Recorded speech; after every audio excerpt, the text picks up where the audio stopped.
right, here we are once again. A very, very special guest tonight. He was on one of our earliest Beyond Vaudeville episodes and was already established at that point as a columnist at the Village Voice. He'd worked at the Soho Weekly News before that. He continued, went on all these years later to be still a very successful, influential columnist and author of books and commentator. And we have him here tonight to talk about the Super Bowl. Please welcome Michael Musto. Hi, Michael. Hi, Rich. Maybe I could talk about the halftime show. That's about it. Not about sports.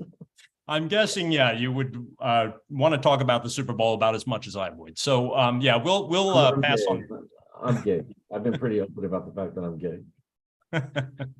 So, yeah, so Michael, you have a unique position for any guest that we are having here on the Rewind, because you were so much a part of New York City in the 80s and 90s, doing your column and just going out to all the clubs. You knew a lot of these people that were on. I'm guessing when you just watched that opening that you recognized a number of people you crossed paths with. Oh, well, at this point, I was out every night till 4:30 in the morning when everything shut down. And I would go from party to after party to after party to the pre-party that was still going on. And then I would stumble home. So I got to meet every kind of C, D, B minus, A minus, let's be kind, list, personality, celebrity, nightmare. And I would do a column on the biggest nightmares every year. And I love the nightmares, and I was the target for these people. I needed like a no pest strip because I would leave the house and they would start buzzing because I could give them the press that would validate them and make them feel alive. And actually, yes, your column was a good source for us to find guests for the show. And so what I thought we might start, and I want to talk about your career, and I got to keep this within. I could do this for 5 hours with you, but what I want to start with is just showing a clip of when you were actually on the show, and this was in 1989. I don't know how much you knew going into the show, but we'll talk about it. It's just going to look at some quick clips here. And here we go. Well, maybe we should change. Maybe we should move on to something else now. Michael, do you like science fiction at all? What? Do you science fiction? My book is called Manhattan on the Rocks. It's coming out in the fall. Oh boy. It's a novel. Okay. Oh, is there going to be any science fiction in that novel? It's fiction. Okay. There's no science in it. Oh. All right. Now let's move on to Joey the monkey, who's going to dance to the theme from Jaws.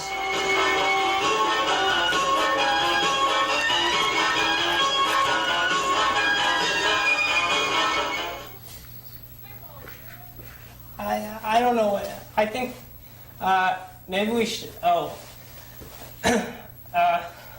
Okay. I don't know. I just try to do this show, and now it just doesn't seem like it's working right tonight. I don't know what. I think it's all your fault, David, for putting things on the wrong foot, starting the whole night off wrong. You're incompetent. All right, David, I'm incompetent, so you're going to run the show yourself. You go right ahead, and you run the show yourself. No, Joey, no, go stay with him. Let David run the show. David is so good, and he's such a critic, that he's going to do the show all by himself. Mr. Musto, could you tell us about your book? It's how much have you written? I can't go on without, I got used to the show being a certain way with him. You know, whoever he is, I was growing to sort of like him.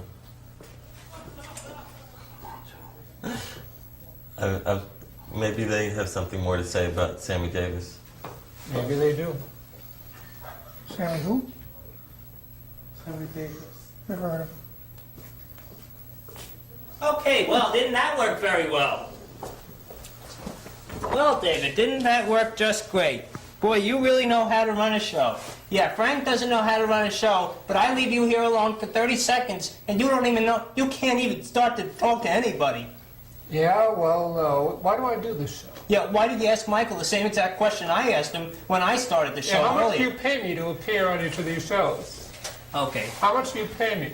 all right, let's. You know why I do this show. Okay. I don't have any interest in your little artsy-fartsy whatever here. Joe, you doing any Yeah, other you think movies? you're so cool you have a show. Joe, Yeah, you just keep the money coming. You know, oh, it's fine with me. I'll do whatever you want. Well, not whatever you want.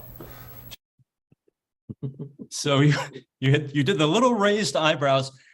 Michael, you were so funny on this, and we hear from new people that are discovering the show and talk about how much they liked this episode. And where did this come from? Your deadpan, your dryness, like was it just natural? Did you ever do like comedy before doing these appearances? Or?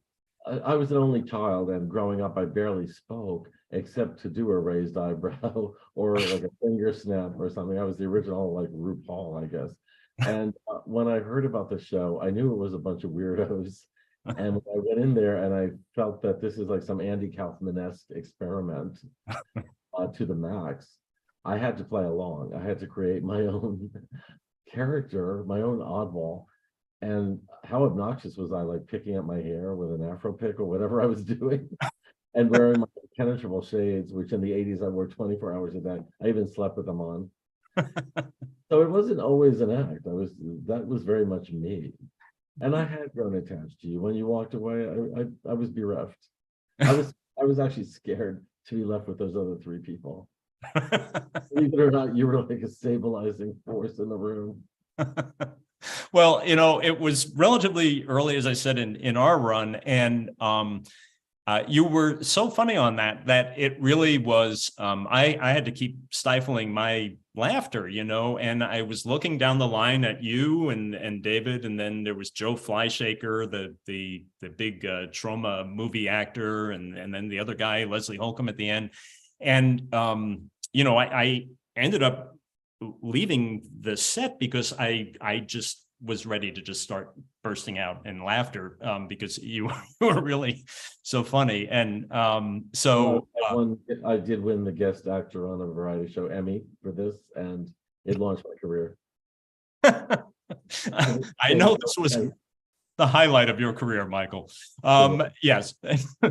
So anyway, I mentioned that we did have a lot of guests on the show that you had crossed paths with, and I thought I'd just pluck out some of them and show some pictures and see if you could give us some of your thoughts on them. And I'll start off with this gentleman, Quentin Crisp. Okay, well, Quentin Crisp was this old dandy.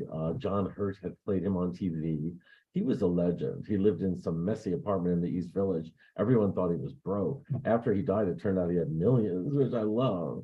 I love twist ending there. But in any case, he needed to go to parties just to stay focused.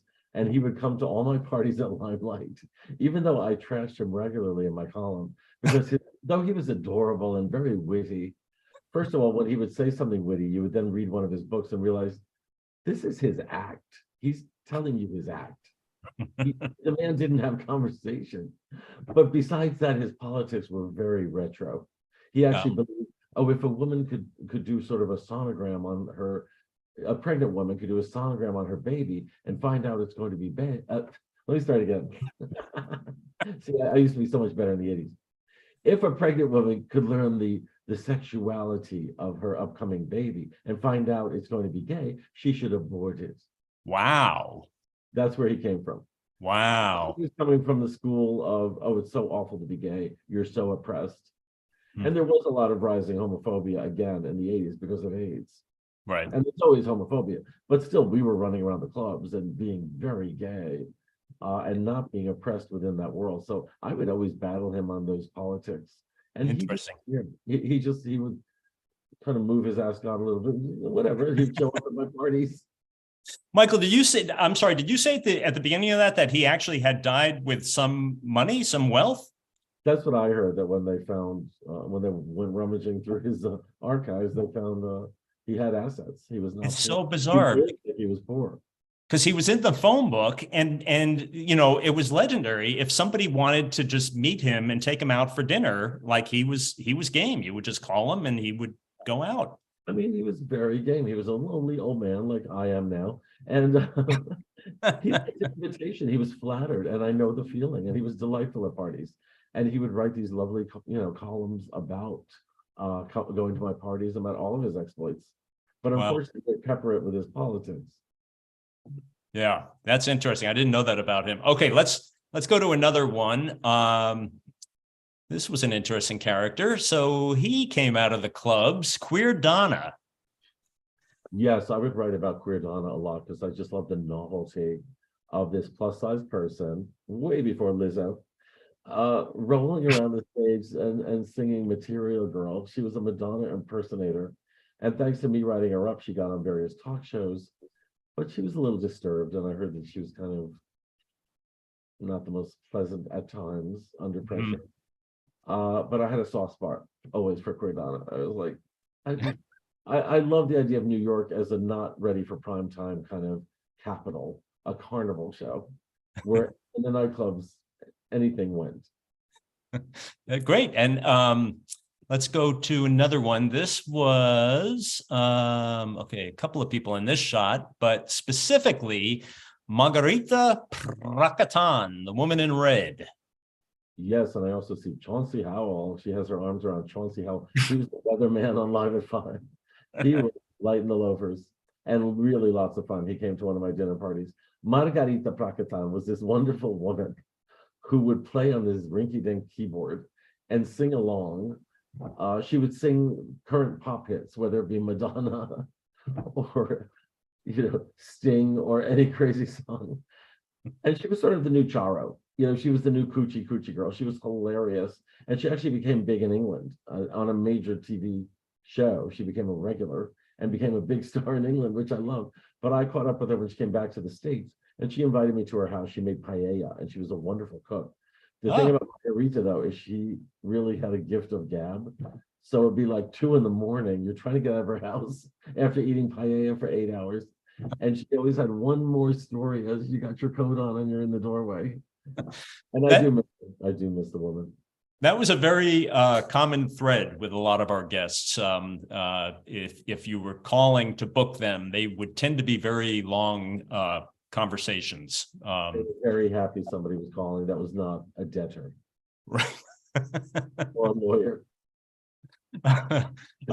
Okay, how about the Sock It To Me girl, Judy Carn? I adored Jude's, we called her. She was the Sock It To Me girl from Rowan and Martin's Lap Band. She was on Love on a Rooftop. She was a Broadway star. She was on variety shows. She was a singer-dancer. She had been married, I guess, to Burt Reynolds, and she wrote a book. Yeah. They married in Central Park. Right, and she wrote a book, I think in the Rambles. No, I'm kidding. She wrote a book trashing him, and then he reached out to everyone and had her blacklisted from promoting the book and blacklisted her whole career.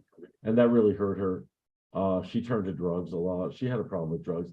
Also back on Laughing, like I say, she was the Sock It To Me girl, which means the running gag was any guest star or co-star would go, Judy would say, "Sock it to me," and they would just punch her in the face. And she would fall down. And that was supposed to be so hilarious. Thankfully, thanks to woke culture, you couldn't do that today. And you shouldn't do that today. It really wore down on Judy. And she begged George Schlatter, the producer, please, can we stop? He said, we can't because it's just too popular. Wow. George Schlatter, who's still alive.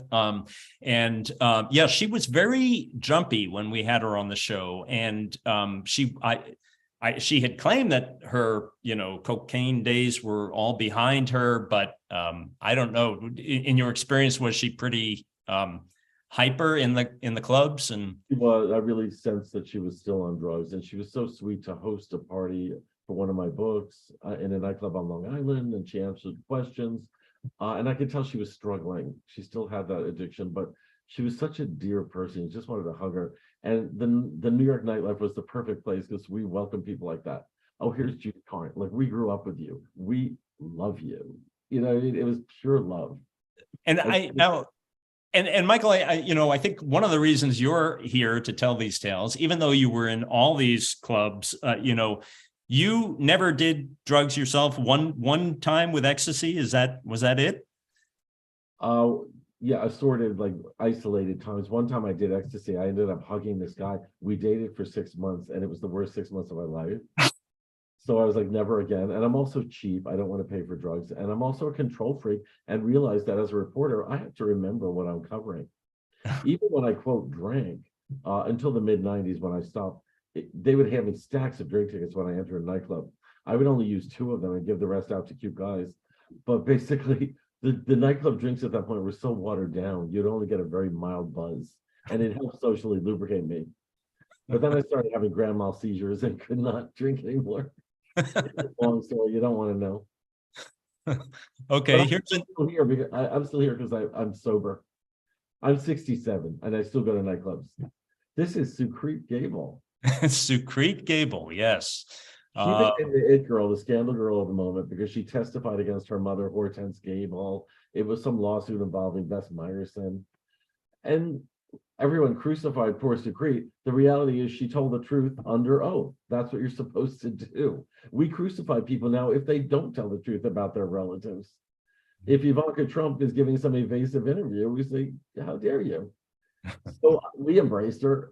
Chip Duckett is a promoter, and we both embraced her. We hung out with her. She was nice enough to do a party for me at El Morocco, and we sang together before that at Tunnel Nightclub. She and I sang. We sang a Gilbert and Sullivan song, I've Got a Little List, and I sang Dear Sucrete Gable to the tune of Dear Mr. Gable, Judy Garland. It's all on YouTube. Look it up. So one of the things about New York in the 80s and 90s, when we were doing these shows, is that it always felt to me in a weird way like a small town, that there would be these characters like Sucrete that would suddenly, be all over the tabloids, it'd be in your columns, and there were others. There was like the guy who broke in, Omer Travers, who broke into Yoko Ono's apartment, and just these sort of characters. Does that still exist today? Do you share that feeling that it just kind of feels like a small town sometimes? It's really changed now ever since the internet came around, apps, cell phones. This was before all that. So that you really had to go out to have face-to-face interaction. And so we were in this bubble of New York nightlife. There were big clubs, but still it was a finite amount of people, and you would see the same people every night. You would get to know them. Mm-hmm. Occasionally somebody would fall through the cracks and you go, what happened to them? But still some new nightmare would come along. But basically I was one of a finite number of gossip columnists covering what was going on. Now everybody records what's going on in a bar.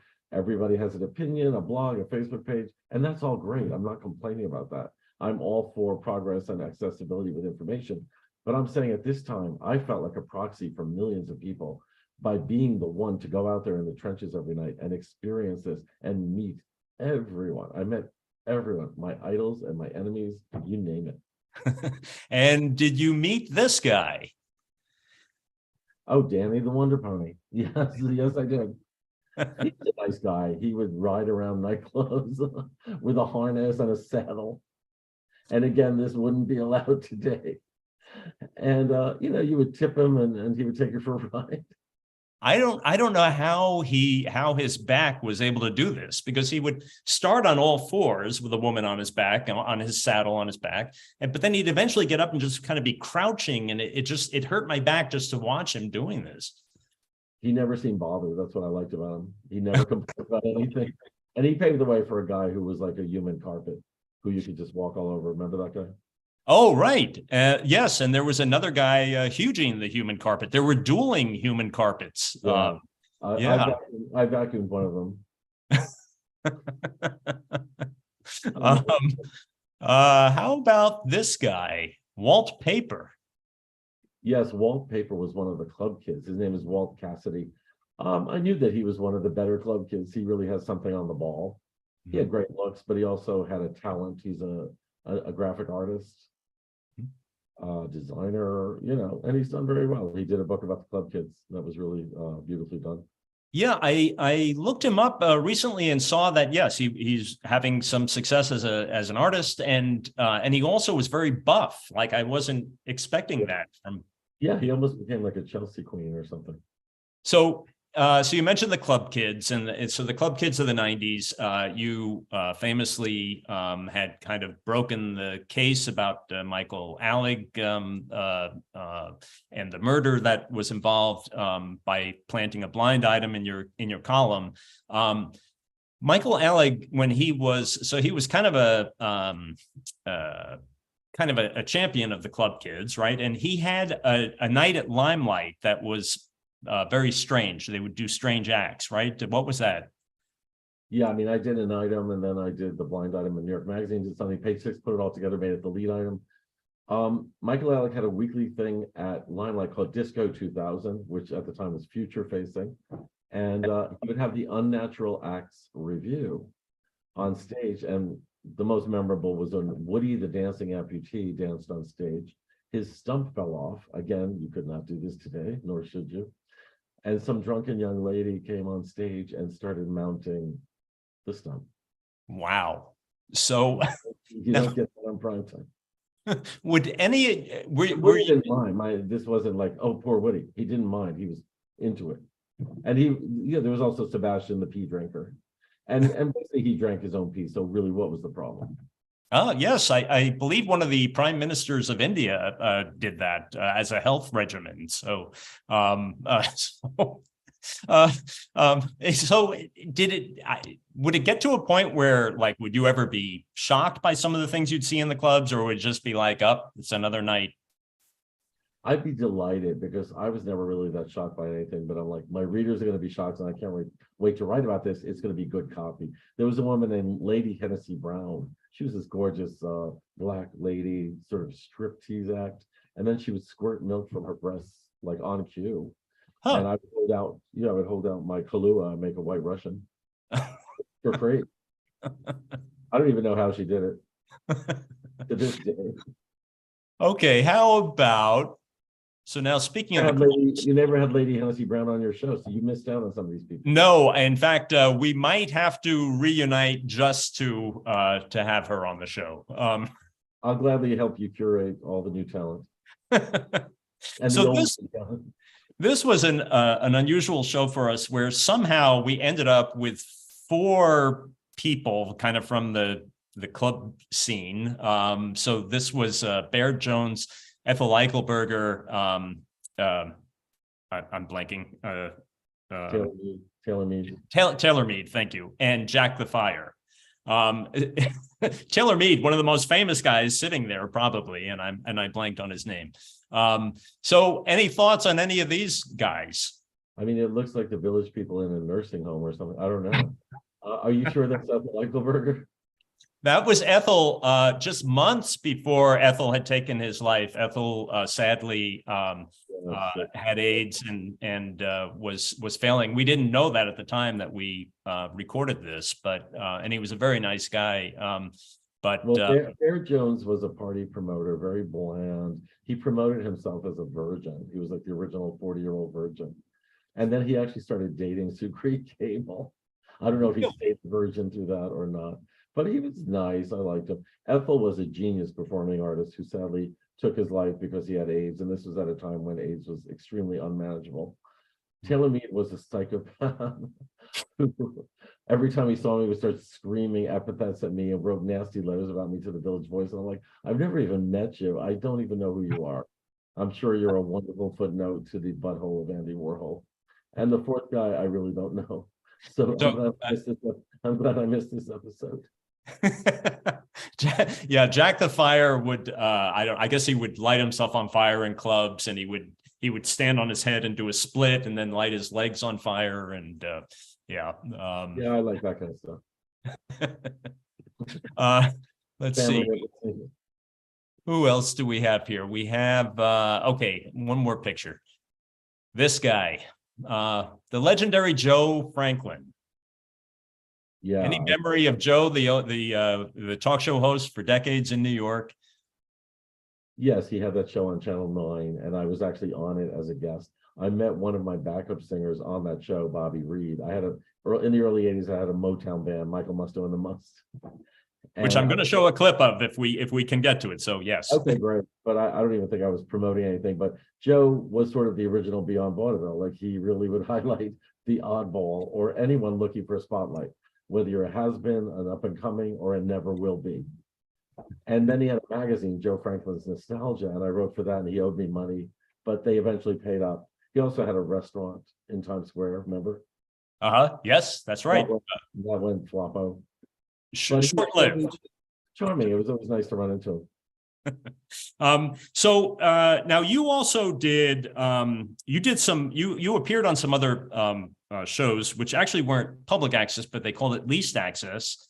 Midnight Blue, hosted by Al Goldstein, and the Robin Bird Show. And these were people are really surprised when they see that these shows were on television, on cable television in New York, because there was nudity and they'd have strippers. And what were your experiences like on those shows? I was terrified about Goldstein because he would do a big FU segment, and I thought he's going to have me on to like rip me a new one. He didn't. He treated me very respectfully, and he interviewed me about New York and nightclubs, etc. Robin, I met at the Roxy nightclub. We hit it off immediately and became friends. She invited me on her show, and I loved doing her show. I would just pop up while she's doing her, You Always Have Me, her lip gloss, and all that flossing, and her condom talk, because she was always socially conscious. I would come and just dish with her on the show, and I got to meet the entire porno community, because this is when the porn stars were coming to New York to perform at Show Palace, and they would go on the Robin Bird Show to promote those shows. So I got to meet Joey Stefano and Heather Hunter and all these great people. And somehow I met this woman named Tracy, who was the P girl. Remember the commercial? The extra E is for extra P, which makes no sense. Why would the extra E be for extra P? Yes, and just for anyone that didn't see these, yes, there would be these commercials for phone lines, sex phone lines, and there was something 1-800-P or can't remember. So she asked me, would you want to be on a commercial? I said, well, let me round up some friends. So me and a bunch of other friends went to shoot the commercial, and my stipulation to the director of the commercial, I will only do this if you can catch me looking appalled as she's getting urinated on. Somehow I thought that would make this prestigious. So you see her being sprayed, and it turns out it was Gatorade. She's being sprayed with Gatorade, and I'm going, oh, so you actually did it. I did it, and I'm not proud, but I'm also not ashamed. So you mentioned Michael Musto and the Must, and it was I have a clip of a music video you guys did, and I'm going to run that, and let's just take a look at that. Jimmy, Jimmy, give me your love, baby. I swear there's magic in your eyes. Oh, in your eyes.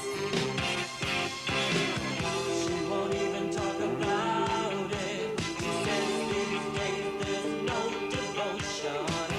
Maybe she can live without it, but I'm still here with your emotion. Oh, Jimmy, give me your love, baby. Give me all your love. Oh, Jimmy, give me your love, baby.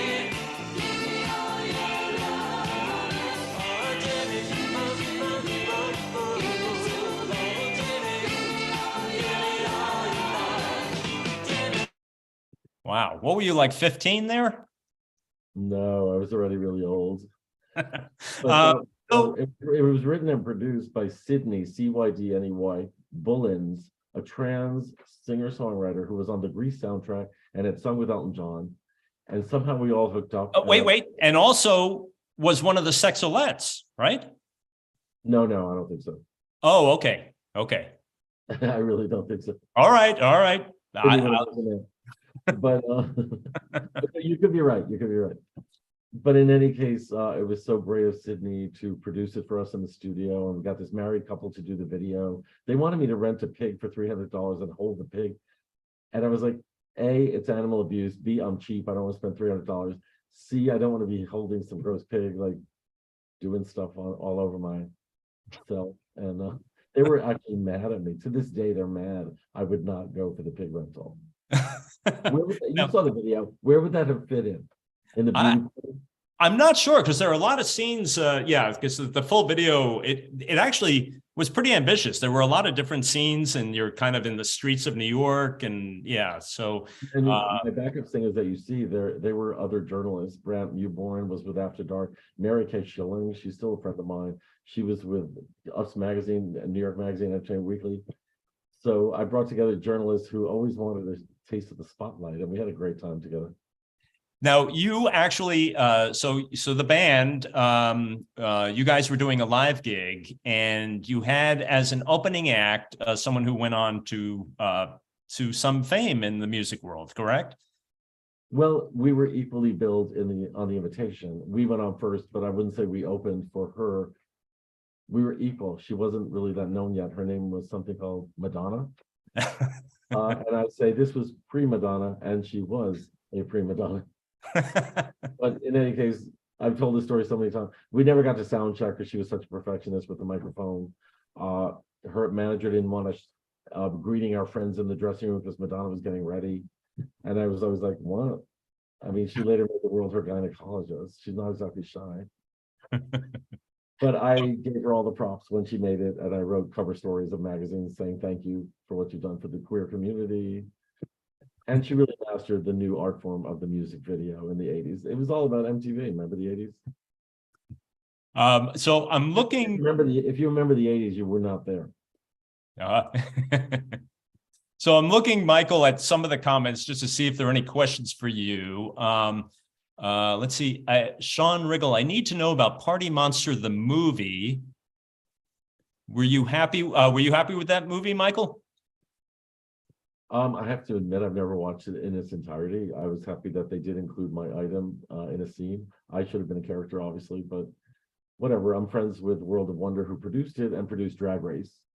And I just interviewed Fenton Bailey from World of Wonder. He has a memoir coming out. Okay, gotcha. And now, so one of the things that you were kind of known for in the 80s was outing people, and there was a rationale behind it, right? And maybe you should explain that rather than me. Well, this was a time when we needed LGBTQ visibility from our icons. We were not outing ordinary people, but very rich, privileged, famous people who were living gay lives. And I report on celebrities. I was out myself, so I'm not hypocritical. And basically I was saying, well, Nathan Lane was at a gay bar. Am I supposed to pretend he wasn't? Ellen DeGeneres and Anne Heche were making out at a lesbian bar, and they wanted to be outed. It's not even outing. I was just reporting what they were up to. Right. And they were thrilled. I became friends with both of them. So not everybody was thrilled. Rosie O'Donnell was not happy at first, but eventually we became allies, and we buried the hatchet in Donald Trump. Yeah, and you had made some winking references to Jim Nabors over the years, yes? Well, golly. Well, there were rumors when I was growing up that he had married Rock Hudson, but that's not true. I think it was a joke that spawned that, because it was like, if Rock Hudson married Gomer Pyle, he'd be Rock Pyle. Remember that joke when you were a kid? Yes. So everyone passed it around like playing a game of telephone, as if it was gospel truth. But the reality is he was close with Rock Hudson, and he was a friend of Dorothy. I interviewed him one time for TV Guide's website, and I had a nice conversation with him. And at the time, he was living on his macadamia ranch in Hawaii. And he said at the end of the interview, a phone interview, you really should come out here to the ranch. And I just figured he was being a nice guy and whatever. And I said, oh, well, thank you. That's a very nice of you to offer. He said, no, really, I think they have flights going out of Newark. And so I was just like, yeah, it sounded like I had an open invitation. I think I blew it there. Yes, you could have been Mr. Pyle. But I used to like the way he'd be like, golly, to dream the impossible dreams. Really kind of schizo there. But Carol Burnett loved him. And he was a dear man. He really was. Now, one of the things, Michael, I found when I was researching for this interview, a 1978 issue of Teen Spectacular magazine, and it had Mike Musto on it. So, and we were actually talking about teen magazines when you were on Beyond Vaudeville. So you were doing this when you were very young. I should deny that that was me, but it was. One of the first jobs I had was working for a soap opera magazine, and there was a TV fan magazine. Then I got another job where I did these teen magazines. And yeah, I had to write seriously about people like Leif Garrett and Sean Cassidy, who I didn't care about. And it kind of helps you to be that dispassionate about something. You have to start somewhere, right?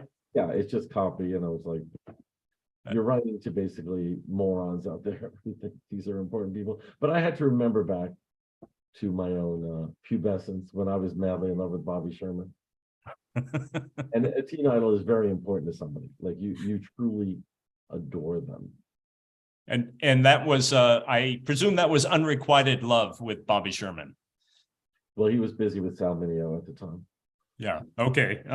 So 1992, there was something called the Nelson Awards at the Limelight, and these were awards given to some public access shows, and we were invited. Virginia Graham and her daughter Lynn were there. Mrs. Mouth, another public access personality. Rapid T. Rabbit, another personality. Did you watch a lot of these access shows when you were in New York in the 80s and 90s? I watched all of them, and in fact, I gave Beyond Vaudeville an award in one of my year-end columns, where I called it the Felix Awards as opposed to the Oscars. Get it? Ha ha ha. But it was a three-way tie between Beyond Vaudeville, Mrs. Mouth, which was this gay guy who would draw a face on his mouth upside down, and just the camera would close up on his face, and he would talk in an annoying voice. And Life with Jean, Jeem, which was another queen with an annoying voice talking to his doll named Jean. And he won for the most disturbing and creepy yet amusing ever. I tried to soft pedal the fact that it was a diss, but I was addicted to all three of those shows. And yeah, I mean, people can't even imagine what it was like to turn on Channel 35 or various other channels, right? Yeah. There were at one point there were 4 channels showing public access shows in New York, plus the least access Channel 35, and you never knew what you would find. I remember one night, it was late one night, and I put on the TV, and it was this dingy apartment with just cluttered with all kinds of junk. And it was a guy who was naked and putting cat food between his legs and having his cat come over and eat the cat food. It was not prime time. And they were both really happy by the end of the show. Yeah, I mean, there were freaks who knew they were freaks and were doing performance art stick. Even better, there were freaks who didn't know they were freaks. And there were also cheesy, like, talent showcase shows, like Stairway to the Stars. Remember that couple? Yeah. And horrible. Joanne Benvenuto wants to star on Broadway. This little girl would come out in some awkward-looking dress and croak out some Ethel Merman song. Yeah, that Frank Massey. That's correct. The Stairway to Stardom. Yep. They all made it big. It was weird. Oh yeah, it was like American Idol. Let's see. Murray Monastero mentions the music video we played. Great 80s feel to that song. Love it. Well, you got a fan there. Oh, now I'm in my 80s. Robert Stein is asking any safety tips for biking around New York City.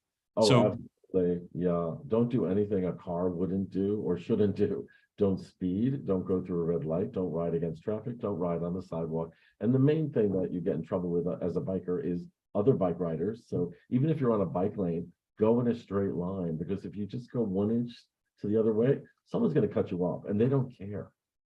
And the other thing you have to be careful of is what they call dooring. In other words, a parked car, someone's not supposed to open the door into traffic, but they do. They just fling it open without even looking, and you can go flying. So make sure you're always vigilant. You can make a quick stop, and you're not too close to the parked cars, but also not too close to the traffic. Boy, do I know what to do. Wow, good advice there from Michael Musto, who knew that he could give us so many safety tips. And I've learned a new term, dooring. I didn't realize that was something. I remember years back there was a term plexing. If you jumped around from multiplex movie theater to theater on the same admission ticket, yeah. Yeah, So I do that at funerals. Doran used to be sleeping with Jim Morrison when I was growing up. Michael, this has been a thrill. I really, it was great to hear all your thoughts about our guests that we had on. It was great to hear about you when you were on the show. And, you know, and we're so happy that you are still doing your thing. You're still writing, and I recommend anyone that has not read any of Michael's books. If there are any of you out there, check them out. And Let me just one last shout out. Mason Reese was on your show. yes, I love Mason. I mean, he's just so adorable still. And to me, he'll always be that Borgish Mord kid from the commercial. And I just love him. I love a trooper like him. yeah, likewise. Everybody loves Mason, and yeah, and but Michael, thank you again so much for doing this, and best wishes for continued success in your career. And people watching, don't forget to subscribe so you can continue to see interviews like this one with Michael, and hit the like button, and come back and we'll do some more. Thank you, Michael. This was much less scary than doing Beyond Vaudeville. Thank you. Bye. Bye.